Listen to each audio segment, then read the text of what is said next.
السلام عليكم ورحمة الله وبركاته. ازيكم يا فريدات؟ اخباركم ايه؟ يا رب دايما في افضل حال.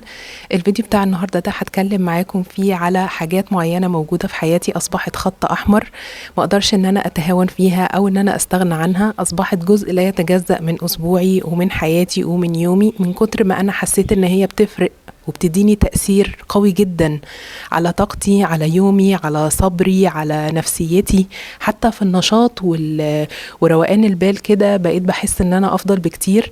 حسيت ان العادات دي بتديني اكتر مما انا كنت متخيلة لما بدأت اني اعمل العادات دي. فحبيت ان انا اشارك معاكم النهاردة 3 عادات فرقت معايا جدا جدا، من كتر ما ليها تأثير قوي، لكن في الحقيقة هي بسيطة قوي قوي قوي. وكمان هقول لكم في الفيديو ليه العادات دي بالذات وليه لازم تبدأوا فيها من النهاردة علشان تحسوا بالتأثير القوي بتاعها وتفيدوا نفسكم وتفيدوا حياتكم بشكل أفضل. أول عادة وأهم عادة حابة أكلمكم عليها هي عادة الأذكار بشكل عام، واذكار الصباح والمساء بشكل خاص. انتوا عارفين الفيديوهات بتاعت مصطفى حسني بتاعت لايف السبت دي انا بحبها قوي، يعني بيبقى فيها زي قصة كده او عبرة، وبيبقى فيها كمان اسئلة من المتابعين من الناس. ففي فيديو واحد جاله 3 اسئلة، مرة عن واحد بيتعرض لمشاكل في حياته وعنده هم وحزن لفترة طويلة، فنصحه ان هو يواظب على أذكار الصباح والمساء. كان في بنت بتواجه مشاكل برضو في حياتها، وإن هي دراستها صعبة وإن الناس اللي حواليها مش سايبينها في حالها، فبرضو وصاها إن هي تواظب على أذكار الصباح والمساء. وكان في بعض الناس برضو كانوا عندهم مشاكل تانية، مشاكل ليها علاقة بقى بالديون، مشاكل ليها علاقة بالمشاكل الصحية، أمراض، حاجات زي كده. فكلهم وصاهم في نفس الفيديو بالأذكار، خصوصا أذكار الصباح والمساء. فوقتها حسيت ان انا برضو محتاجة ان حياتي تتحسن. انا برضو عندي مشاكل، انا برضو في حاجات بطمح ليها وبيكون عندي ليها كده احلام واهداف، ونفسي ان ربنا ييسرها لي ويوفقني فيها، حاجات ليها علاقة باولادي وبيتي. فقررت وقتها ان انا اواظب على اذكار الصباح والمساء على قدر المستطاع، او الذكر بشكل عام، وهقول لكم ازاي دلوقتي. وقتها كنت عملت جروب كده على الواتساب مع 2 من صحابي، يعني الصحبة الصالحة بقى، ان احنا كنا عايزين نبدأ في عادات تكون دينية وتكون فارقة جدا في حياتنا. فقررنا ان كل واحدة في نهاية اليوم هتقول هي قالت اذكار الصباح ولا اذكار المساء، او الاتنين، والاتنين الباقيين هيشجعوها وهيدولها كده كلام حلو ومفيد ان هي تواظب على الموضوع ده كل يوم، من كتر ما احنا عايزين نثبت العادة في اليوم بتاعنا. ومش قادرة اقول لكم قد ايه ان الموضوع ده كان محفز وكان محمس اني ابدا في الروتين ده، وكتبته عندي في الهابت تراكر في البلانر بتاعتي علشان اواظب عليها فعلا. من كتر ما حسيت ان انا بقيت فعلا اهدى، طاقة اليوم بتفرق تماما لما تكوني حاسة كده ان بداية اليوم انت تستعيني بربنا، انك بتقري اذكارك، انك بتقولي كلام مفيد وبتفتكري حاجات حلوة. ربنا بيهدي قلبك وبيهدي نفسيتك، بيخلي عقلك منظم اكتر.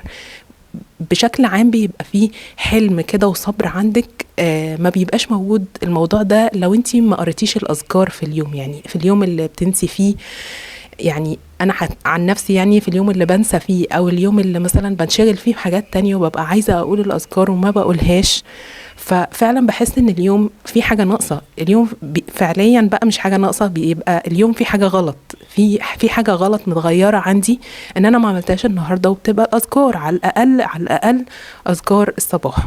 وفي نقطة صغيرة كده عايزة بس اقول لكم عليها، ان احيانا احنا ما بنرضاش نعمل الحاجة الا لما تكون بيرفكت 100%. وحدث ولا حرج، يعني انا اللي بتكلم عن الموضوع ده، بس انا بقاوم ان انا مش لازم ان انا اقول الاذكار كلها، مش لازم ان انا اقول الاذكار في وقت معين. لو عدى الوقت بتاعها برضو متاح ان انا اقولها وانا اللي هبقى مستفيدة. الشيطان بيبقى عايزنا ان احنا نأجل الحاجة او ما نعملهاش او ننساها او نتلخم في حاجات تانية.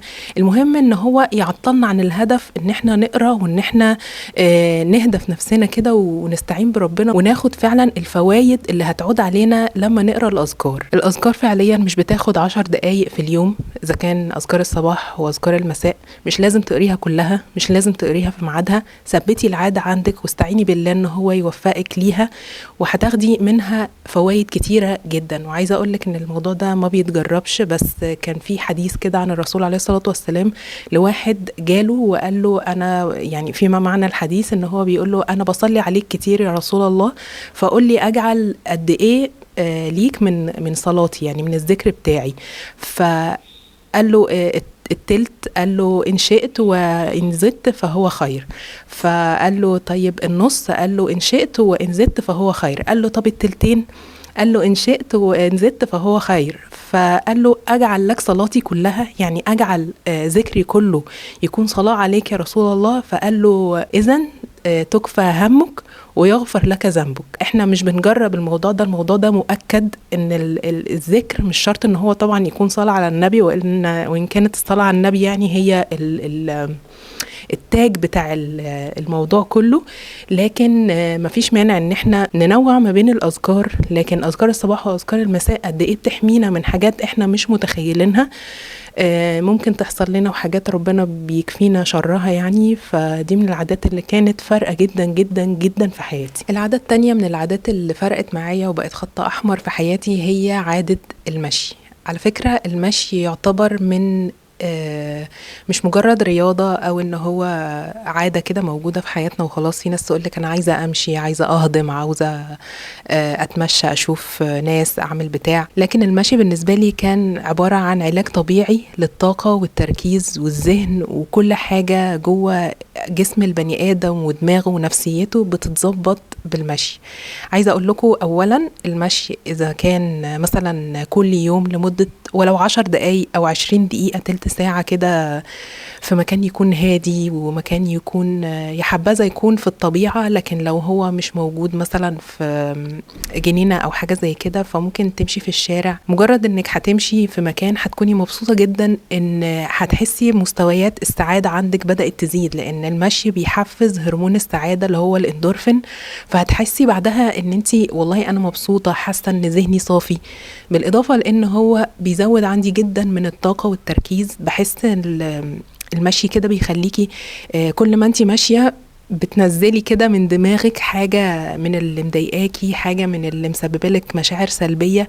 بيعمل والله توازن في المشاعر، زي ما يكون تدفق الدم والأكسجين اللي بيحصل لنا كل ما بنحرك عضلات جسمنا، كل ما بنمشي، كل ما بنشوف أماكن جديدة، كل ما بنحس إن المسافة قدامنا كده طويلة. يعني مثلا لو مشيتي شارع طويل كده هتحسي أنا مشيت الشارع ده ولسه قدامي الحياة واسعة كده. معرفش، بحس إن هي بتديكي امل كده ان انتي في قدامك حاجه طويله هتمشيها، فبتحسي ان ده بينعكس على حياتك، ان انا قدامي برضو حاجات كتيره اقدر ان انا اعديها وامشيها زي ما انا بمشي كده على رجليا. فبجد بتفرق جدا في مستويات الراحه والطمانينه. معرفش، اكيد مش انا لوحدي يعني اللي بيحصل لي الموضوع ده، بس انا لما بمشي لمجرد ان انا نازله امشي، انا نازله امشي النهارده، لازم ان انا ارجع من مشوار المشي ده وانا مش زي ابدا لما نزلت ممكن اكون متضايقه من حاجه، عندي مشاعر سلبيه في موضوع معين، محتاجه ان انا اخد قرار في موضوع معين. اما انزل امشي الموضوع ده كله بيتظبط وبينتظم، وحتى لو الموضوع ما تحلش او ما قدرتش ان انا اوصل لقرار فنفسيتي بتهدى. بيكون عندي نوع من الصبر كده على الحاجة اللي كانت مضايقاني، بدل ما انا كنت حاسة ان البيت كاتمني كده وان مش قادرة اني اتخطى الحاجة اللي بفكر فيها او كده. فانا بحس خلاص انا جسمي اتحرك، انا جسمي اتحرر، في كده طاقة وامل وحرية وتوازن وراحة وطمأنينة زي ما بقول لكم كده. فاعتقد ان ده كله متعلق بان المشي بيسبب السعادة، لانه بيزود من الهرمونات اللي في المخ اللي بتحفز السعادة. ده غير ان هو بيحفز جدا على انك تنامي نوم افضل. اللي بيمشي كل يوم بشكل منتظم فهو بيحسن جدا من جودة نومه. للناس اللي بتعاني من الارق والقلق وان هو ما بيجيلهمش نوم على طول، فالموضوع بتاع المشي ده بجد اكتر من ساحر في الموضوع. وتالت عادة من العادات اللي فرقت معايا جدا جدا وانا مخلية ختامها مسك الصراحة، علشان العادة دي هي اي نعم فور فن، بس الأنشطة الترفيهية مفيش أجمل ولا أريح ولا أكثر منها تأثيرا في إن هي تحسن من جودة حياتنا ونفسيتنا وطاقتنا ودماغنا، وكل حاجة هتتحسن لما تعملي أنشطة ترفيهية وتدمجيها كده في الروتين بتاع حياتك. وأيوة أنا بقولك الموضوع ده وخدي مني الكلام ثقة. العادة الثالثة هو إن أنا أنتظم كل أسبوع على إني أعمل حاجة أنا بحبها لنفسي، عشان نفسي، عشان أنا عايزة كده، أنا بحب كده. يعني في يوم كتبت لستة طويلة عريضة من الحاجات اللي أنا لو عندي وقت وطاقة هعملها. فكانت الحاجات دي يعني بمثابة أحلام كده بالنسبة لي، إن أنا مش هقدر إن أنا أعملها في يوم من الأيام، أو دي للناس اللي مثلا إيه ظروفها تسمح قوي إن هي تعمل الموضوع ده. في يوم جميل كده ربنا أكرمني وقدرني إن أنا أجبر نفسي وأزنق في اليوم حاجة أنا كنت عايزة أعملها من ضمن الليستة اللي أنا كنت كاتباها دي. فعلا عملت كده ومفيش أي حاجة حصلت في الدنيا، يعني الدنيا بقت جميلة ولطيفة، وحسيت ساعتها بسعادة غامرة، مش بس عشان أنا عملت الحاجة، علشان أنا عملتها وأنا كان ممكن إني معملهاش. الموضوع ده طبعا نسبي، كل واحد له الحاجات اللي بتفرحه وبتسعده، وشايف ان هي ممكن تكون احلام في حياته مش هيقدر ان هو يحققها دلوقتي خالص، لكن ممكن الحلم لو هو كبير قوي قوي على حياتنا نجزأه شوية. ممكن ان احنا نصارع ناحية الحاجة اللي احنا عايزينها، اللي هتحسن مننا وبعدين تحسن من حياة الناس اللي حوالينا.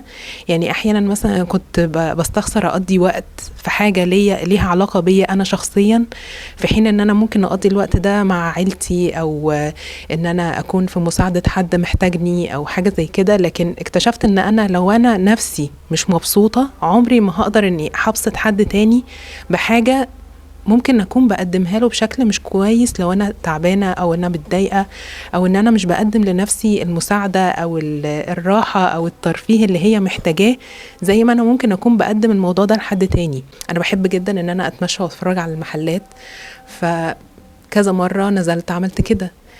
في مرة رحت النادي لوحدي، رحت النادي من غير أي سبب كده، من غير أي حاجة، علشان أروح أروق دماغي، أروح كده أفكر، أتأمل، أتفسح، أتفرج على حاجة هناك أكون حابة أن أتفرج عليها بدون ضغط، بدون تشتت.